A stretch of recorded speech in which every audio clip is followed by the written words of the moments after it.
So today I will be showing you how to get both new limiteds in Drive and Empire, the Ferrari F40 and the Porsche 918 Martini, in the cheapest, quickest way possible. But first I will be reviewing both cars right now. As you can see at the bottom left of the screen, I'm very broke right now because I spent all my money on these crates trying to get both cars and I still haven't got them. I actually have to borrow them from this person right here, PZZ. I'm gonna leave a link to his channel in the description because he helps me out. And even though I don't have them, I know the cheapest and quickest way to get them. I just need money to do it. As you can see, this is the car model right here. It looks very beautiful. This has to be one of the best models they've done in terms of detail, especially with the engine. As you can see, this is the Ferrari engine at the back here, and I must say it's extremely detailed and it's also so good looking. I absolutely love how it looks. I mean, I am a McLaren fan, and in terms of Formula 1, I do not support Ferrari, but I must admit their cars are so beautiful. Even for a car that was like built in the 1990s or 80s, it's one of the most beautiful cars I've ever seen, and this game has done a great job of making it look good. But just because it looks good, it doesn't mean it's worth it. We have to check out if it's also quick on the track. So what I will do is I'm gonna do the drag race and the circuit race and see what times this car sets. I'm gonna do the same with the Porsche so you guys know what kind of results you can expect from this car. Just a disclaimer, this car would usually cost you about $30 million to get from the crates because you have to open about 500. But with the trick I'm gonna tell you, it's not really a trick, it's just a method of opening crates. It should help you reduce this cost by a lot, and even maybe you can make money through it. But of course there's always risks when you're opening crates with random chances of losing money. And here we are on the drag racing track. We have a maxed out Ferrari F40. These are the stats for a maxed out car. As you can see, the acceleration is really not that great. We also had premium boost, and there you go, we set an 8-second race time right there. We reached a top speed of 368 kilometers per hour. I must say that's not really a great time. I can set like a 7.6, 7.5 in the drag race with another car, and this car's acceleration is not good, but the top speed and handling are very good, which we will see in the circuit race. As you can see, my personal best on the circuit race is a 3-minute lap time and 1 second. I think this car should easily beat it as long as I don't make mistakes, which I don't plan on doing. The guy in my car said this is a circuit beast, and I really hope it is. I'm gonna try my best to make the car proud and not disappoint. You can see we're already losing time to my McLaren personal best, and we're in the green. Okay, never mind, we're in the red again. You can see they're quite on par for this first section of the race, but we're already back into the greens. This car is super good. Oh my goodness, oh my god, the handling and the speed. I just hit the wall there because of the speed. If I got more practice on this track with this car, I could probably set... Oh my god, no, I just crashed. Okay, well, I have to restart the race because I crashed there, and that wouldn't have been a fair comparison.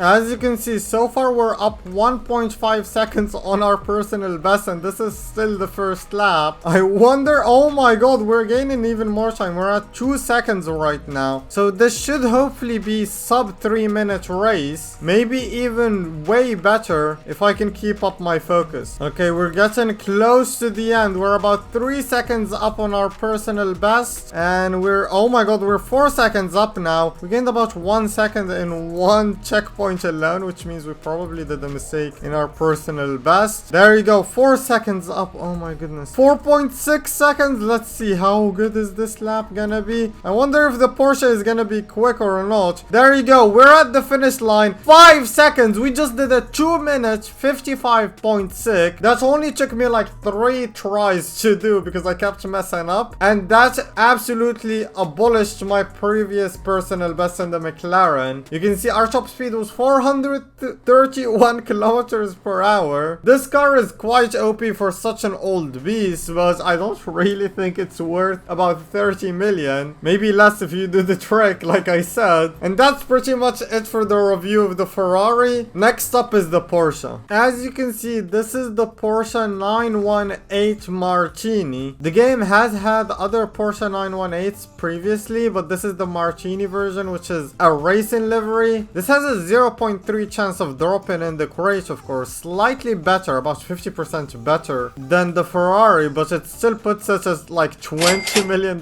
cost. It has a frunk, of course, and the engine at the back. And as you can see, you can't open the back panel here to see the engine fully like the Ferrari. So it's not as detailed as the Ferrari. The interior is detailed as well. It does have like a dashboard. The seats look very comfy, but I think the best way to judge this car as well is to drive it. This already feels so... Oh my god, the acceleration is absolutely insane. We need to check this car out on the drag race. Remember, we did 8 seconds in the Ferrari F40. Let's see what we can do in a maxed out Porsche 918 Martini. Oh my god, where's the boost? The boost is coming out of the engine. Oh my god, that's actually insane. And we already... What? 7.3. I think you can even do a better time if you do better boosts than me. That was a 7.3 or 7.299 in the Porsche. And we reached a top speed of 374 kilometers per hour. This car is an absolute beast for the drag race. Oh, this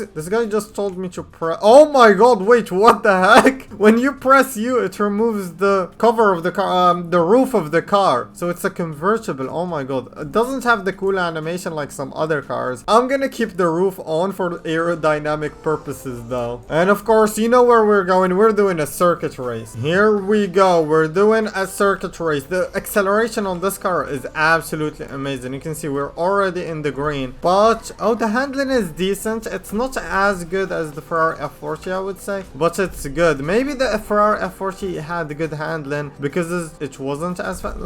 This actually has good handling. It's just super fast, which makes it a bit harder to control. Oh my god, what the heck? This car is so much faster. For a car that's actually cheaper or more common, it's not that bad. It's normally supposed to be worth like 1.6 million if it wasn't in a crate. And I definitely see this like as an underdog car at that price. But obviously it costs like 20 million if you open the crates normally. We're on our second lap and we're about 2.2 seconds up. It should be like 3 seconds up right now, which is slightly better than the Ferrari F40. I am making more mistakes though. I must admit, this was not the cleanest race I've ever done. We did a 257. I'm gonna give it one more try. Okay, well, I kind of bottled this race as well. I think there's like I did a 257 again. I definitely think there's like 2 seconds to gain here. Maybe even 3. This car is quite close to the Ferrari F40 in terms of the circuit race. It feels nicer to drive, but I don't know if it's honestly quicker here. It's definitely quicker on the drag race though. And now for the part most of you have been waiting for, unless if you just skipped straight to it. The best way to actually get